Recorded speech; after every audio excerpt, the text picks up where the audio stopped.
Olá pessoal, tudo bem? O vídeo de hoje é sobre 4 pilares importantíssimos, na verdade imprescindíveis para todo projeto elaborado. Quando nós vamos fazer um projeto, existe uma parte completamente subjetiva que é a demanda específica de cada cliente. Isso significa quais ações ele pretende ter naquele espaço que ele vai pedir para ser projetado, seja casa, escritório, o que for, quantas pessoas tem ali, que demanda, a quantidade de dormitório, se vai ter uma piscina, enfim, toda essa parte de criação dinâmica mais subjetiva, ela tem que ser personalizada, a gente não tem como criar um parâmetro e usar para todos os clientes. Essa parte exige muita criatividade. Para a gente ter mais tempo para se dedicar a essa criatividade, a gente tem que implementar alguns parâmetros básicos para outras áreas que significam muito mais do que estética. Nesse vídeo eu vou explicar quais são esses 4 pilares, qual é a importância deles e onde você pode achar maiores informações para aplicar nos seus projetos. Eu não vou dar muito detalhe, senão esse vídeo vai ficar muito grande. Só que aí depois eu faço um vídeo de cada um explicando como que você lê a norma, porque cada norma tem uma série de cálculos e parâmetros, enfim, cada norma tem a sua individualidade, eu faço um vídeo depois para cada um.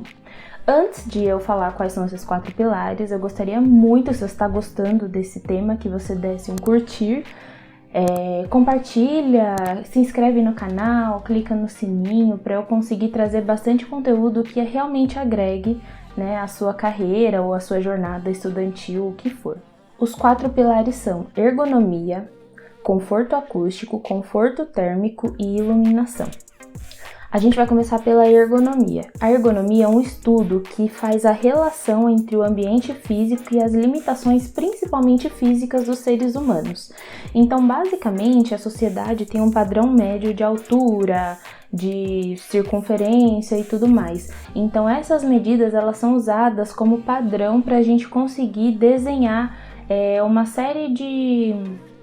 todo tipo, na verdade, de acesso e utilização. Isso é feito para a gente conseguir executar todas as atividades em qualquer lugar que nós formos. Por exemplo, a bancada da pia. De acordo com a necessidade de cada cliente, às vezes um cliente é bem alto ou bem pequenininho, a gente pode trabalhar, mas existe uma média que a norma nos indica. Assim como outros parâmetros, como por exemplo a distância da bancada da pia para o armário superior, a altura de um banco, de uma cadeira, profundidade de armário, porque isso tem a ver com a distância, né, que o nosso braço consegue pegar.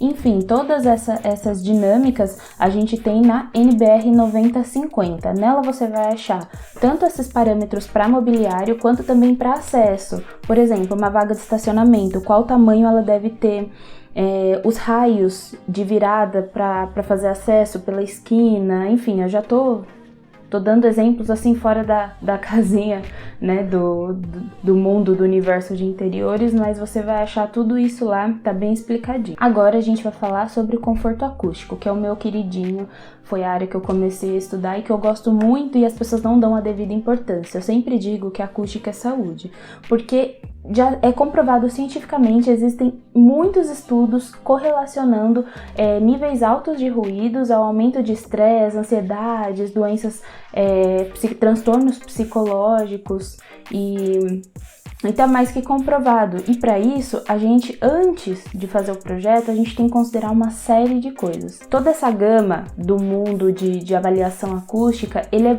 amplo a ponto de existe uma avaliação de ruído das cargas, né, da distribuição das cargas no edifício verticalmente, horizontalmente e tudo mais. Para arquitetura e design de interiores, não é isso que a gente precisa ver, a gente deixa isso para quem vai fazer a arquitetura do edifício e todo esse estudo do entorno. O que a gente precisa saber?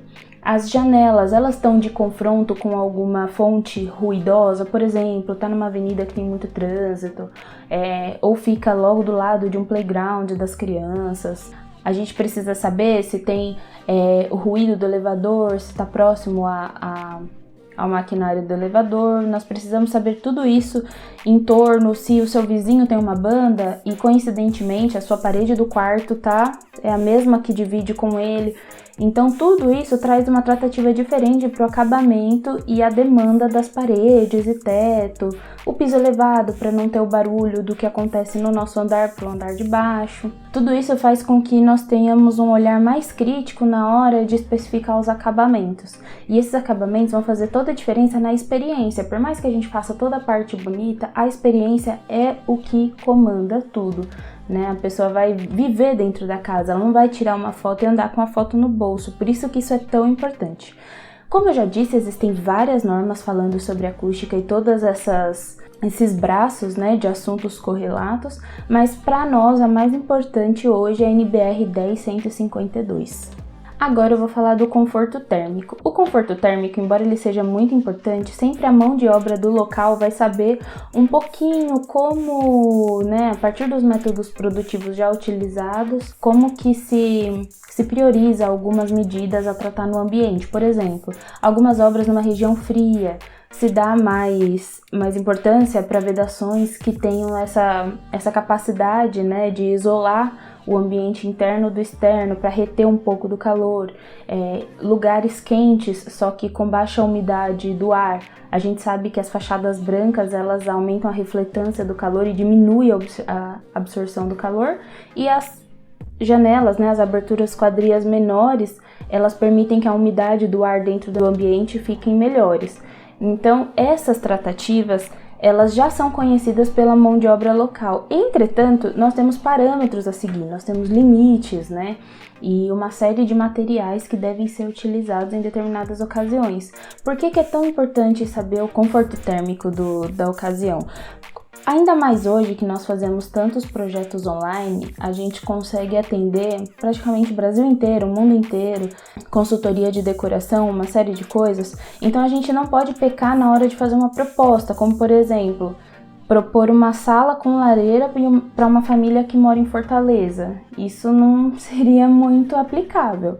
Então a gente tem que saber onde o projeto vai ser construído para realmente criar uma narrativa, um contexto, né? E otimizar todas as utilizações, gasto de energia, sombra, luz, tudo isso. Também sobre o conforto térmico é muito importante trabalhar as fachadas de vidro, porque as pessoas são apaixonadas pelo vidro porque ele deixa a luz entrar. Só que o vidro, se ele não é colocado com as aberturas corretas, com a possibilidade de ser aberto, tem gente que coloca só o vidro, ele gera um gasto enorme de energia, porque é necessário que se coloque ar-condicionado, deixe a porta sempre aberta, porque senão você vai ter aquele ambiente sempre fechado, pode dar problema de umidade. Então, a gente tem que pensar muito bem em todas essas variáveis. E a norma que pode fornecer para nós esses parâmetros de trabalho é a norma de desempenho, a NBR 15575. Ela fornece para nós não só os parâmetros de conforto térmico, mas também tem alguns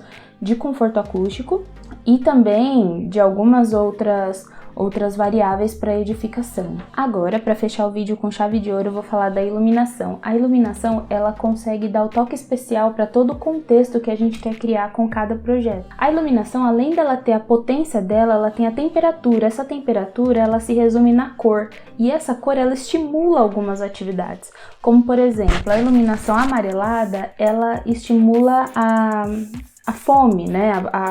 Ela é propícia para áreas em que a gente vai relaxar, comer, aproveitar uma boa comida, né? Ficar mais tranquilo. A luz branca, ela é de atenção, então a gente fica desperto, atento, produtivo. Então, por exemplo, você vai fazer um escritório num apartamento, né? E os clientes trabalham de home office e eles ter um índice de produtividade muito alto. E aí você faz uma bancada de LED bem bonita ali e coloca uma luz amarela. Então você já vai estar desvirtuando os propósitos ali. Claro que a pessoa não vai deixar de trabalhar só porque a luz é amarela.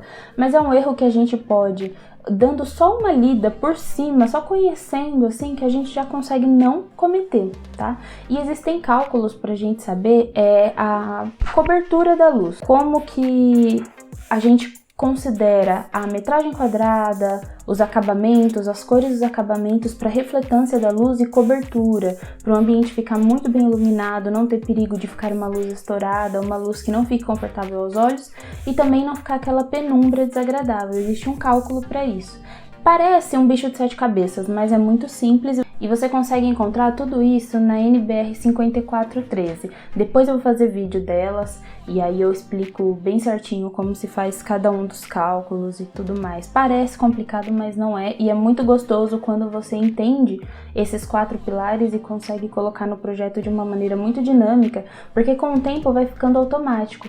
Então você já pensa, poxa, eu vou fazer uma ilha na cozinha e essa ilha vai ser para refeições rápidas. Então qual temperatura eu vou usar, quantos pendentes, a sanca, que sanca que eu vou usar na cozinha, na sala. Enfim, você consegue ter uma leitura muito mais rápida dessa parte técnica e deixa toda a criatividade e toda a narrativa que você tem que criar para a demanda de cada cliente livre. Isso otimiza muito e você pode ter projetos assim que cada vez você se orgulhe mais.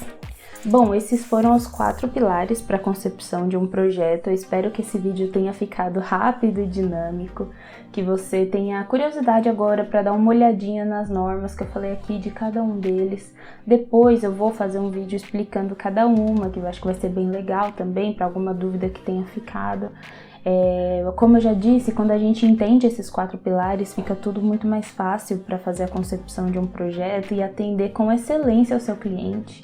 Eu espero que esse vídeo tenha te ajudado muito, que você tenha muito sucesso na sua carreira, que consiga cada vez mais agregar informações para deixar o seu projeto realmente diferenciado. Antes de você ir embora, só comenta aqui um dos 4 pilares, o que você mais tem dificuldade de aplicar, o que você não sabia que tinha um parâmetro, que você fazia de olho ou alguém te... Enfim, qual você tem mais dificuldade? Escreve ele aqui embaixo. E é isso, muito obrigada, espero que tenha agregado muito a você e até mais!